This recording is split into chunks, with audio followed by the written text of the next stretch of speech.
1989 Firebird formula. Well, release, I'm told. Still got to run numbers, see if it is a real formula. Yeah, well, and to see what I'm going to do with it, because this, at one time, these are a very looked over car, and honestly, now they're hidden treasures. They ride and handle so well, and anymore, they actually look kind of cool. They're very aerodynamic and very light. Didn't take much to get them going. This one is obviously in the Jamaica yellow, but I see spots where it looks like it used to be red, or it could be a primer. I'm not sure. I will have to run the numbers, like I said, figure out what exactly going on with this car. It's cool. It needs work. Now, I actually had to use a rollback to get it home. They wouldn't let me test drive it because it wouldn't stay running. I listened to the engine. Sounded fine. They wanted to keep the battery because it didn't belong to the car anyway. It belonged to another car. The battery was way too small, just enough to get it starting. You could hear it for a few seconds until it just died. Before I paid for it, obviously, I brought a battery and the rollback and put a battery in it. And as long as I could get it moved forward off their concrete slab closer to the rollback, I knew it at least moved. Got it here, tried it out a little bit on the street, even though it wouldn't stay running. I got it to move a little bit, and got it in the back. Drove it back here, so I know it moves. I don't want to try to run it too much until I check everything. But this is it. Now it's time to figure out what I want to do with it. And let's look at the interior. So the interior needs a little love, like here. It's missing that little block off plate. Dirty. I haven't even checked to see what's in the car yet, to see if there's any goodies.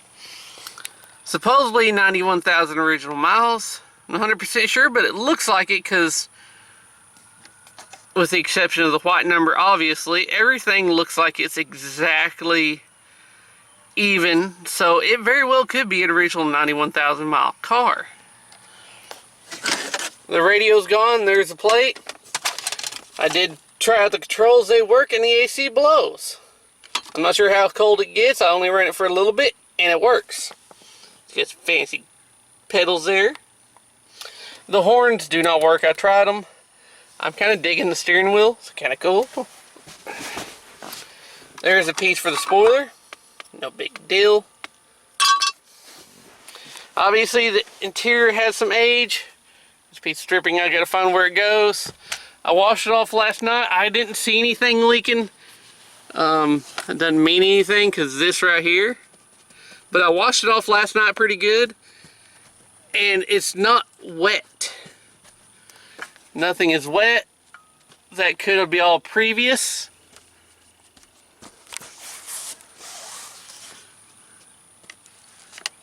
Ooh. Thankfully that one's dead.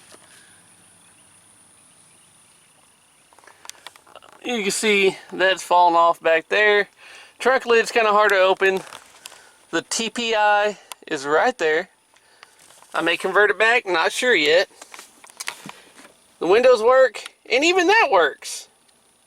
And I'm happy about that. That's pretty cool that that still works. Here's the chunk for the spoiler. You can see that's a little messed up. The exhaust needs some work because of that. Does have a Flowmaster. Does have some body damage down here. But overall, I didn't see any rust. I took the T-tops off and actually pulled some of the seal away to look behind there to make sure there wasn't no rot, and there was no rust, no rot. It looked really good and clean. I'm happy with that. Someone's cut the cat off, so I'm gonna have to figure out what to do there. It looked pretty solid and clean under there. Happy with that. I'll get an antenna, which is easy. I actually got a carbon fiber one, a little short one I may put on it. I bought it for the G8, but I want a shark fin on the G8. This one could use a carbon fiber. Now under the hood, it doesn't hold its own. The supports are off or worn out completely, but It don't look bad under here. It's got a junky Pro Comp intake with a good quarter jet, which they don't know how to adjust. Obviously, most people don't. This is where the decision of the TPI versus the carburetor is going to come in hand, because there's a lot of mess under here that is for the TPI, and I'd like to make this cleaner and a lot more open. But if it's worth more with a TPI and I can get it running, I'll probably run the TPI. Otherwise, I'm going to do something crazy under here. You see they got a fuel pressure regulator, no gauge, so don't know how much PSI is pushing, no filter, so got to fix that. It's got the air smog stuff on it, which I'd love to take off. Probably will anyway. There is the cruise control. Not sure if it works, but this thing needs some TLC. Now, as cool as this car is, it does need some work. I'm aware of that. Just how am I going to do it? They took the TPI off because they couldn't get it running. They don't have the factory chip key, so the VAT's screwed up in this first year of the VATs, I believe. So they had issues, not only with the VATs, but they couldn't keep it running before that. So they put the carburetor on it, still can't keep it running. Obviously, they didn't really fully know what they were doing, whoever did it.